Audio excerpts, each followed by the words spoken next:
Tokyo, Japan for the SMPTE Standards Community Meetings. I'm joined by Mark Luden of Guittamer. Thank you for joining us, Mark. My pleasure. Glad to be here. Great. So Mark, why don't you start by letting us know what your role is at Guittamer?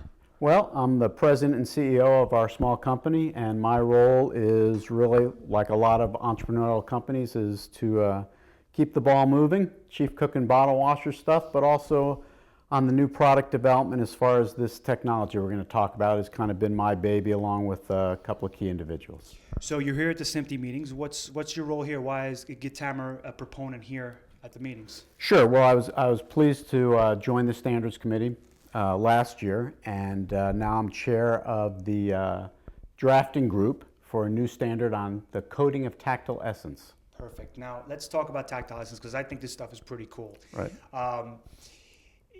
There's another element to watching TV that is pretty much not been addressed yet, and that's this kind of movement aspect. Can you go into that a little bit? Sure. Well, tactile or haptic or motion, which is the feeling or vibration. If you think about real life, right, and so television is trying to bring real life to your home. In real life, you both hear and see, but in certain instances, you feel it. That train goes by, you're near an airport and a plane lands, you're at a sporting event, and that impact you actually feel. But if you're sitting at home, you can see, and we can see with amazing more clarity now, and you can hear with amazing surround sound now, but are you really part of the event in an immersive way? And we think you can be. So there's some good applications for this stuff. I mean, sports being one thing. Sure. Can you give me some pretty good examples of where this stuff would be kind of exciting? Yeah, I think so. And you hit the nail on the head. Of course, in the broadcast world, sports, and especially live sports, are absolutely the most important thing now because you really don't want to watch those on a tape-delayed basis. And you think about what makes sports so exciting. Not only is it the winning and the losing, but it's the excitement of the event itself. So if you're at a drag race live, not only do you see it and hear it, but the chest pounds you get, the feeling of 10,000 horses rolling down the track. Or if you're at a live hockey game, while we're filming this, it's just the beginning of the final match of the Stanley Cup finals. If you were right at the glass, rinkside, and guy hits a guy into the glass, you'd feel it. Right. So what the examples would be, imagine if you're at home and you're watching a drag race, or you're watching a hockey game, or football, and not only do you see it and hear it, but your couch moves, you feel it. And then we'll talk, I'm sure, a little bit more about some more real motion type things we can do. So Guittamer has a few products that make this happen, right? Can you talk a little bit about those? Yeah, we started being a hardware manufacturer. So our Buttkicker brand of it is descriptive, of low frequency transducers used in movie theaters and by musicians and by people who play video games and certainly for home theater, is one type of a class of tactile or haptic devices that takes amplified audio signal, and we'll get to why we want to move to encoding, that takes, instead of moving a cone and a speaker and making air move that you hear it, it literally shakes your couch so that you would feel it. So that if it's old Jurassic Park days, the water would be shaking. So our devices are used around the world by people to do that. Okay.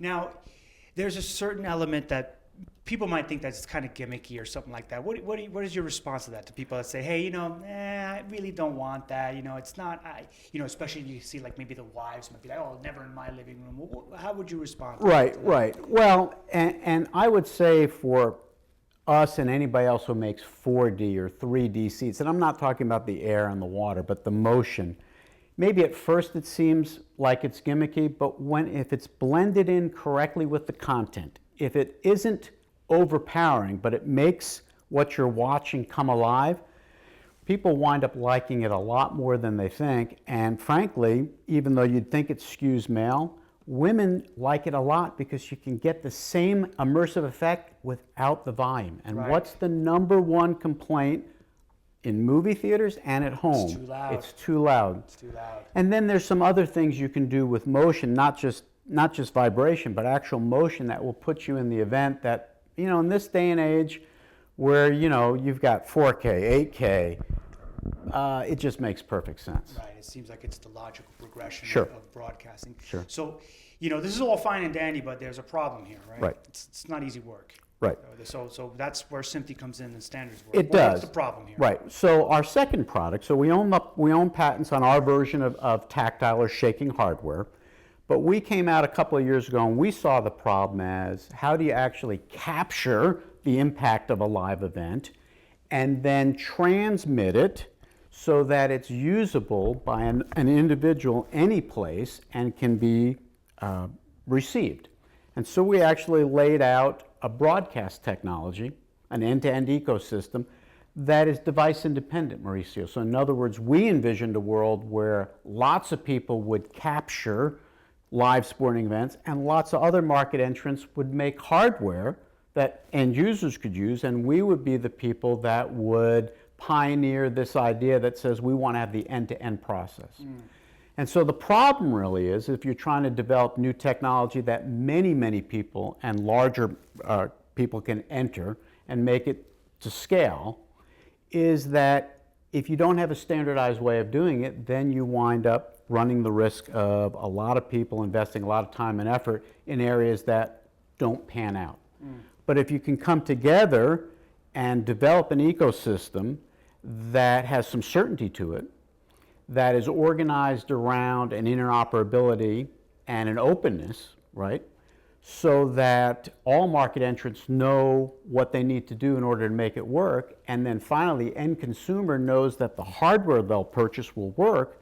Now you got the opportunity to really grow something. Right. And of course, if you want to do that in either motion picture or broadcast, there's only one place to go, and that's SMPTE. Right.